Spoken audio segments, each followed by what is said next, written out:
जय माता दी। किसी गांव में मोना नाम की एक महिला रहती थी और उसकी मधु नाम की एक बेटी थी। मोना महिला माता रानी की बहुत बड़ी भक्त थी। वह हर साल माता रानी की पूजा करती थी और नवरात्रे का व्रत रखती थी। एक बार जब नवरात्रे आए तो उसकी बेटी मधु ने भी नवरात्रे की व्रत रखने का जिद किया।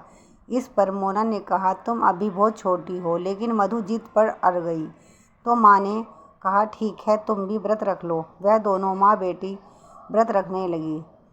एक बार मधु ने अपनी माँ से मंदिर में जाने की जिद की। वह दोनों मंदिर गए तो पुजारी ने उन्हें मंदिर में प्रवेश कराने से मना कर दिया। उन्होंने कहा, तुम नीच जाति की हो, मंदिर में तुम्हें प्रवेश नहीं मिलेगा। इसी बीच मधु ने चुपके से माता रानी के चरणों में एक फूल अर्पित कर दिया और वहाँ से चली गई। अगली सुबह जब पुजारी आए तो उन्होंने देखा कि मंदिर में सारे फूल तो मुरझा चुके हैं, परंतु वह एक फूल खिला हुआ है। इस पर पंडित बहुत अचंभे में पड़ गए।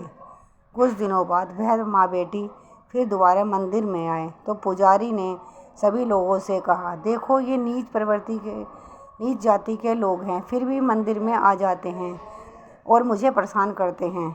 सभी को पता है कि नीच जाति को मंदिर में प्रवेश मिलना वर्जित है। इस पर सभी लोग जो थे उन्होंने मोना को मारा और इतना मारा कि वह बेहोश होकर गिर गई। अपनी माँ को बेहोश अवस्था में देखकर मधु जोर जोर से रोने लगी। तभी बहुत तेज घरघराहट हुई और आकाशवाणी हुई कि ये जो फूल तुमने मंदिर में खिला हुआ देखा था वह इस बेटी का है जिसने मुझे चोरी से अर्पित किए थे। ये दोनों मेरी बहुत सच्ची भक्त हैं और मेरे भक्तों को कोई भी मंदिर में आने से मना नहीं कर सकता। इस पर सभी भक्तजनों ने उस माँ बेटी से क्षमा मांगी। वह अपने घर आ गईं। नवरात्रि के दिन दोनों ने माता रानी के लिए भोग लगाया। भोग लगाने के बाद जैसे ही वह स्वयं अपना व्रत खोलने ही वाली थी कि दरवाजे पर एक बूढ़ी माता ने जोर से आवाज़ लगाई, बेटी, दरवाज़ा खोलो, मैं 2 दिन से भूखी हूँ, मुझे कुछ खाने को दे दो। इतना सुनकर मोना ने दरवाज़ा खोला और जो कुछ था वह उस बूढ़ी महिला को दे दिया।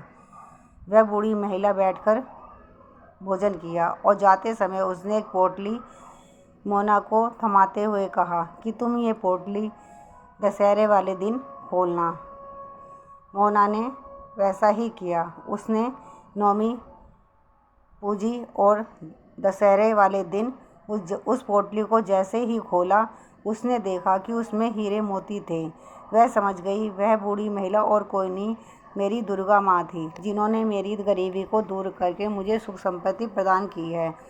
उस दिन से वह माँ बेटी प्रसन्नता से रहने लगी। हे दुर्गा माँ, जैसे कि कृपा आपने मोना महिला और मधु बेटी पर की, वैसे ही हम सभी भक्तों पर अपनी दया बरसाना। यदि हमसे कोई गलती हो जाए तो हमें क्षमा करना।